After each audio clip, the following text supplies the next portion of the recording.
नमस्कार दोस्तों, आपका स्वागत है पार्थिव अचीवर्स में। मैं मयंक प्रताप सिंह एक बार फिर उपस्थित हूँ एक नई क्लास के साथ, जहाँ पिछली क्लास में हमने राष्ट्रपति के बारे में जाना कि राष्ट्रपति की क्या कार्यकारी शक्तियाँ होती हैं, विधायी शक्तियाँ होती हैं, आपका मिलिट्री पावर क्या होती है, जुडिशियल पावर क्या होती है और बहुत सारी शक्तियों के बारे में राष्ट्रपति के बारे में डिस्कस किया।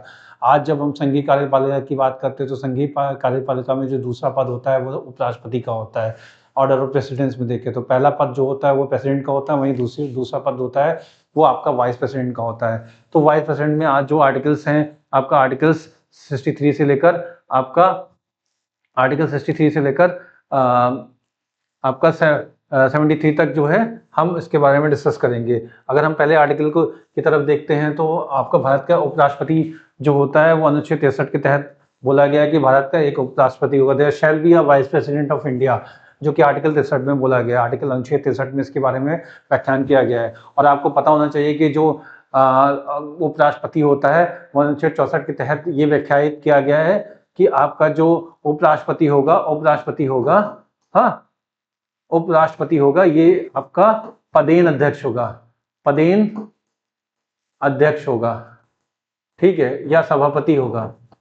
बेसिकली सभापति का पद बोला जाता है, तो ये पदेन सभापति किसका होता है? ये पदेन सभापति होता है आपका राज्यसभा का, ठीक है, राज्यसभा का। यानी अगर कोई भी उपराष्ट्रपति नियुक्त किया जाता है तो इसका मतलब वो डायरेक्टली भी आपका राज्यसभा का सभापति भी बन जाएगा, ठीक है। तो पदेन का मतलब ये होता है कि आपका पद पे आते ही, जैसे ही राष्ट्रपति के पद पे वो आएगा वैसे ही वो सभापति भी बन जाएगा किसका? राज्यसभा का, ठीक है, आपका उपराष्ट्रपति। अतः उपराष्ट्रपति का राज्यसभा का पदेन सभापति होता है, अतः उपराष्ट्रपति स्वतः पदेन सभापति बन जाता है अपने आप ही। और अनुच्छेद 89 के तहत उपराष्ट्रपति राज्यसभा का पदेन सभापति होगा। अनुच्छेद 89 में इसकी बात की गई, जहां अनुच्छेद 64 में ये बोला जाता है कि राष्ट्रपति पदेन सभापति होता है राज्यसभा का, उसको 89 के तहत स्टैंडिंग भी प्रदान की गई है, ठीक है। अगर हम बात करते हैं अनुच्छेद 66 की, तो अनुच्छेद 66 में ये बोला गया है कि वाइस प्रेसिडेंट की क्या क्या क्वालिफिकेशंस होती हैं। तो क्वालिफिकेशन के तौर पे बोलें तो क्या क्या योग्यताएं और अर्हताएं होंगी वाइस प्रेसिडेंट की,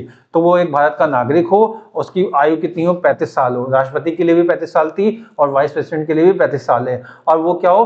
राज्यसभा का सदस्य बनने योग्य हो, क्योंकि अगर वो राज्यसभा को हेड कर रहा है तो इसका मतलब है कि वो राज्यसभा का तो सदस्य बनने की योग्य होना ही चाहिए। इसलिए जो है आपका आर्टिकल 66 के तहत जो है राज्यसभा का सदस्य बनने की योग्य होना चाहिए, 35 साल की उम्र होनी चाहिए और भारत का नागरिक भी होना चाहिए उसे, ठीक है। भारत का नागरिक यानी किसी भी समय उसके नागरिकता प्राप्त कर ली हो, भारत का नागरिक वो बन गया हो, ठीक है। इसके तहत उसके पास कोई ऑफिस ऑफ प्रॉफिट नहीं होना चाहिए, यानी लाभ का कोई पद नहीं होना चाहिए। लाभ के पद के तौर पे ये होना चाहिए कि वो किसी भी एग्जीक्यूटिव पोस्ट पर नहीं होना चाहिए, वो चाहे मुख्यमंत्री के पद पे हो या फिर लोकसभा या राज्यसभा का कोई भी पद हो, या फिर किसी बड़ी कंपनी में कोई वेतन पा रहा हो, या किसी पार्टनरशिप फर्म में कोई पार्टनरशिप से कोई प्रॉफिट जनरेट कर रहा हो, या किसी अथॉरिटी को ओन कर रहा हो, या किसी इंस्टीट्यूशंस को ओन कर रहा हो। ये सारे पद उसके पास नहीं होने चाहिए, उसको पूर्णतः छोड़ देते हुए अगर वो आता है तो वो लाभ के पद पे नहीं होगा, और लाभ के पद पे नहीं होने के कारण वो योग्य बन सकता है उपराष्ट्रपति और राष्ट्रपति के इलेक्शन के लिए। यहाँ पे उपराष्ट्रपति के इलेक्शन के लिए वो योग्य बन सकता है, ठीक है। और साथ साथ क्या है, संसद और राज्य विधानमंडल का सदस्य ना हो, किसी भी विधानमंडल का सदस्य नहीं होना चाहिए, चाहे वो लेजिस्लेटिव काउंसिल, लेजिस्लेटिव असेंबली या मेंबर ऑफ पार्लियामेंट, ठीक है। और योग्यता में इसकी योग्यता जो है उपरोक्त योग्यता के साथ साथ जो है इसमें 20 प्रपोजल्स और 20 सेकेंडर्स यानी 20 प्रस्तावक और 20 अनुमोदक के साथ 15,000 की राशि चेक जो कि आरबीआई के नाम पे होगा देय होगा। अगर वो अपने नाम को प्रपोज करता है तो वो उपराष्ट्रपति के चुनाव में बैठ सकता है। हाँ, और उपराष्ट्रपति के चुनाव में एक चीज जो ध्यान देने वाली योग्य बात होती है कि अगर कोई व्यक्ति जिसका 1/6 से कम मत मिल रहे होंगे तो उसकी जमानत राशि उसी समय जब्त कर ली जाएगी। हाँ, ठीक है। हाँ, कुल वैध मतों में 1/6 ना प्राप्त होने पर जमानत जब्त, और यदि प्राप्त हो जाता है तो राशि वापस कर दी जाती है। जैसे कि अगर कोई चुन लिया जाता है vice president of India after the election, तो उसका जो 15,000 रुपये की जो राशि उसने चेक के फॉर्म में आरबीआई को दी थी वो वापस कर दी जाएगी, ठीक है। इस केस में क्या है, जो इलेक्टोरल कॉलेज होता है उसमें कौन कौन होता है, जैसे प्रेसिडेंट के इलेक्टोरल कॉलेज में जो है सिर्फ इलेक्टेड मेंबर्स होते थे, लोकसभा, राज्यसभा और स्टेट की लेजिस्लेटिव असेंबली के। हाँ, और उन लेजिस्लेटिव असेंबलीज में जहाँ पे यूनियन टेरिटरी है और उसमें लेजिस्लेटिव असेंबलीज भी हैं, हाँ, तो उसके होते थे, उस केस में 3 केसेस होते थे। अगर राष्ट्रपति के इलेक्शन की बात करें तो उसमें आपका एक पौंडीचेरी था, दिल्ली था और तीसरा जम्मू कश्मीर था। जबकि वाइस प्रेसिडेंट के इलेक्शन और इलेक्टोरल कॉलेज की बात करते हैं तो वहां पे क्या होता है, वहां पे संसद के सभी सदस्य होंगे, संसद के सदस्य होंगे। संसद के सदस्य का मतलब लोकसभा, हाँ, और सिर्फ राज्यसभा के लोग होंगे और लेजिस्लेटिव असेंबलीज नहीं होंगी, यानी विधानसभा विधान परिषद का कोई नहीं होगा। और इसमें दोनों लोग होते हैं, यानी निर्वाचित भी होते हैं और मनोनीत भी होते हैं, दोनों लोगों को कैरी आउट किया जाता है। अगर हम बात करें method of election of vice president की बात करते हैं कि जो इलेक्शन कैसे होता है, तो ये भी इलेक्शन उसी तरह से होता है। एकल संक्रमणी मतदान प्रक्रिया, यानी single transferable voting system, single transferable voting system, ठीक है। और क्या है, प्रोपोर्शनल रिप्रेजेंटेशन। कैसा होता है, प्रोपोर्शनल रिप्रेजेंटेशन होता है, ठीक है। ये प्रोपोर्शनल रिप्रेजेंटेशन होता है इसमें, ठीक है। अनुपातिक प्रतिनिधित्व, अनुपातिक प्रतिनिधित्व, ठीक है, लिखा हुआ है यहाँ पे।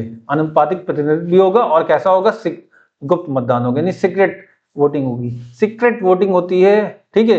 ये सारी चीजें होती हैं आपका सीक्रेट बैलेट के थ्रू जो वोटिंग की जाती है।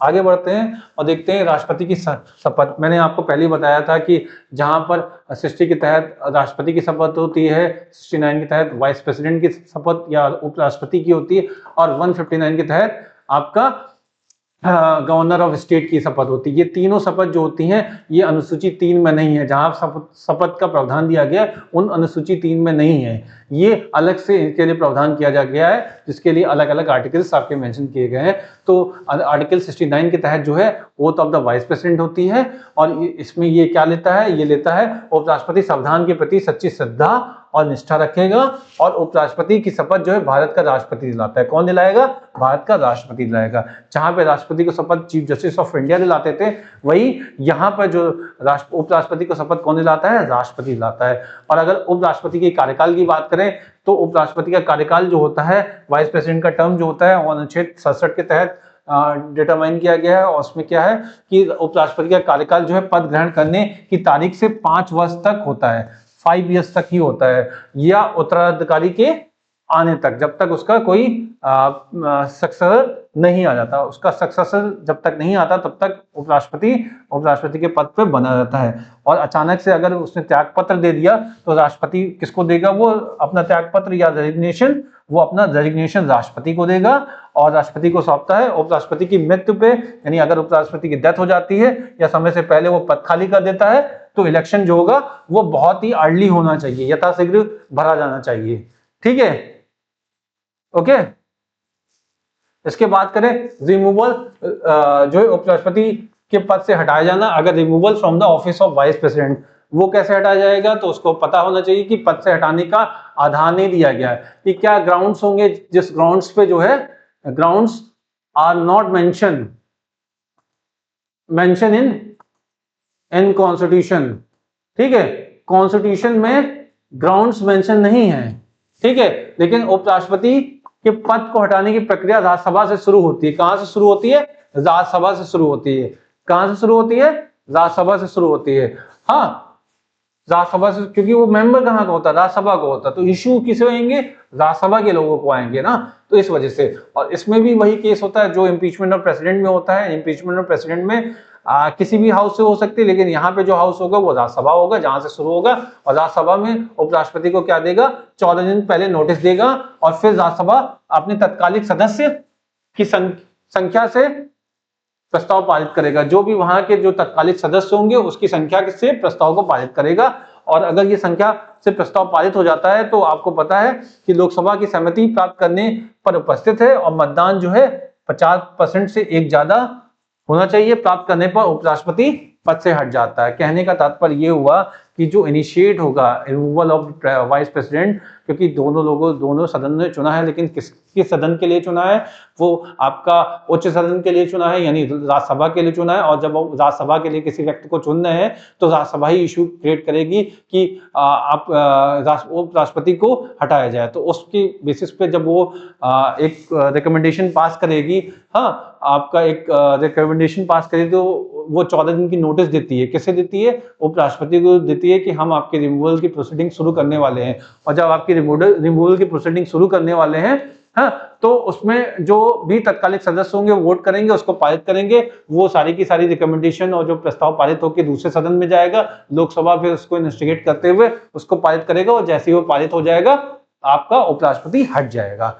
अभी तक किसी उपराष्ट्रपति को पद से नहीं हटाया गया, ये ध्यान देने वाली बात है। उपराष्ट्रपति के निर्वाचन के संबंध में कोई विवाद उत्पन्न होता है, कौन देखेगा? Supreme court. जैसे राष्ट्रपति में सुप्रीम कोर्ट देखता था, वैसे उपराष्ट्रपति में भी सुप्रीम कोर्ट देखेगा। अगर उपराष्ट्रपति के निर्वाचन मंडल अधूरा रहने पर निर्वाचन का कोई प्रभाव नहीं पड़ेगा। अगर निर्वाचन मंडल अधूरा भी रह जाएगा तब भी कोई प्रभाव नहीं पड़ता है। ठीक है। अगर हम बात करते हैं उपराष्ट्रपति की वेतन की, तो जो भी सैलरी जो है उपराष्ट्रपति का कोई वेतन नहीं मिलता है। ये बात याद रखिए, राज्यसभा के सभापति का वेतन मिलता है। जो राज्यसभा के सभापति की पद का जो वेतन होगा वही आपको मिलेगा उपराष्ट्रपति को वेतन। उपराष्ट्रपति के लिए अलग से वेतन का कोई प्रावधान नहीं है, वो राज्यसभा के सभापति के तौर पे जो वेतन मिलता है वही मिलता है। और अगर मैं कार्यकाल की बात करूं तो इनका को पता है कि उपराष्ट्रपति राज्यसभा का पदेन सभापति होता है, राज्यसभा कभी भंग नहीं होती, इस वजह से इसका कार्यकाल कितना होता है? 5 वर्ष होता है। ठीक है, इसका वर्ष 5 साल होता है, क्योंकि सभापति का पद खाली होने पर उपराष्ट्रपति राष्ट्रपति के तौर पर कार्य कर सकता है। ठीक है, और उसके कर्तव्य का निर्वहन करता है तो उसे राष्ट्रपति का वेतन और भत्ता और सारी सुविधाएं मिलती है। जो वेतन की बात करी जाती है तो उसमें एक ध्यान देने वाली बात है कि राष्ट्रपति का अगर पद खाली होगा, राष्ट्रपति का पद खाली होने पर जो उपराष्ट्रपति राष्ट्रपति के तौर पे कार्य कर सकता है और उसके कर्तव्य का निर्वहन भी करेगा, राष्ट्रपति के कर्तव्य का निर्वहन भी करेगा। और जो वेतन राष्ट्रपति को उस समय मिल रहा होगा वही वेतन किसे मिलेगा? आपका उपराष्ट्रपति को मिलेगा। ऐसा नहीं कि उसे उपराष्ट्रपति का वेतन मिले और वो एक्टिंग प्रेसिडेंट के रूप में कार्य करे, यानी कार्यवाहक राष्ट्रपति के रूप में काम तो कर रहा है लेकिन उसको वेतन उपराष्ट्रपति का मिल रहा है, ऐसा नहीं प्रावधान है। ऐसा प्रावधान है कि अगर आप राष्ट्रपति के तौर पर काम करते हैं अनुच्छेद 65 के तहत, तो आपको राष्ट्रपति का ही वेतन मिलेगा, आप चाहे उपराष्ट्रपति के तौर आप उपराष्ट्रपति हो। ठीक है, इसके तहत भारत का एकमात्र राष्ट्रपति जिसकी पद पर रहते हुए मृत्यु हो गई उपराष्ट्रपति था, राष्ट्रपति नहीं उपराष्ट्रपति। ठीक है, उपराष्ट्रपति कौन थे? श्री कृष्णकांत जी थे, जिनकी पद पर रहते हुए मौत हो गई। ये एकमात्र थे। वैसे तो राष्ट्रपति की हो ही चुकी है मौत, जिसमें जाकिर हुसैन जी थे, अगर याद हो आपको। ठीक है, आगे चलते हैं, बात करते हैं कि वे कौन से उपराष्ट्रपति थे जो उच्चायुक्त भी रहे, यानी हाई कमिश्नर भी रहे हैं, हाई कमिश्नर भी रहे हैं, हाँ कमिश्नर भी रहे हैं, हाई कमिश्नर। ठीक है, रहे विदेश में। तो इसमें 2 रहे, एक तो डॉक्टर सर्वपल्ली राधाकृष्णन, दूसरा वीवी गिरी जी। और वो उपराष्ट्रपति जो बाद में राष्ट्रपति बने, ये क्वेश्चन बहुत बार पूछा गया, 5 स्टार का क्वेश्चन है। इसमें जाकिर हुसैन थे जो पहले उपराष्ट्रपति थे फिर राष्ट्रपति बने, वीवी गिरी जी थे, हाँ उपराष्ट्रपति थे 69 में, उसके बाद फिर राष्ट्रपति बने। आर वेंकट रमन थे, शंकर दयाल शर्मा थे, के आर नारायणन थे और डॉक्टर सर्वपल्ली राधाकृष्णन थे। ठीक है, राधा कृष्णन थे। ये सभी के सभी जो है पहले क्या रहे? उपराष्ट्रपति रहे, बाद में राष्ट्रपति बने।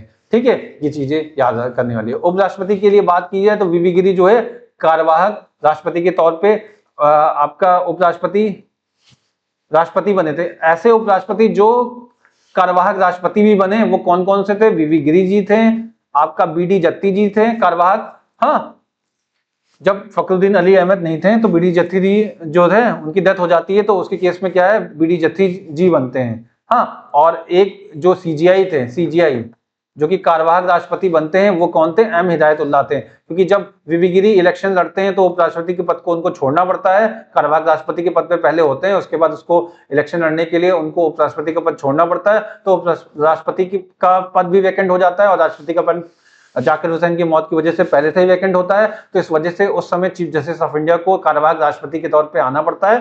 तो वो पहले CGI जो कि आपका कार्यवाहक राष्ट्रपति के पद पे आए थे वो थे M हिदायतुल्लाह जी।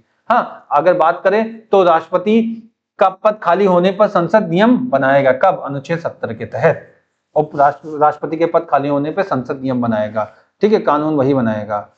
हाँ, तो इसी के साथ जो है उपराष्ट्रपति का जो एक शॉर्ट लेक्चर था वो पूरी तरह से कंप्लीट होता है। मैं आशा करता हूं इसके क्वेश्चंस में मैं आपके सामने लाऊंगा और प्रस्तुत करूंगा और डिस्कस करेंगे कि क्या क्या क्वेश्चंस अराइज हो सकते हैं, ठीक है। इसी के साथ ये क्लास यहीं पे समाप्त होती है। अगली क्लास में मिलते हैं भारत के प्रधानमंत्री और काउंसिल ऑफ मिनिस्टर्स के बारे में डिस्कस करने के लिए, ठीक है। नमस्कार दोस्तों।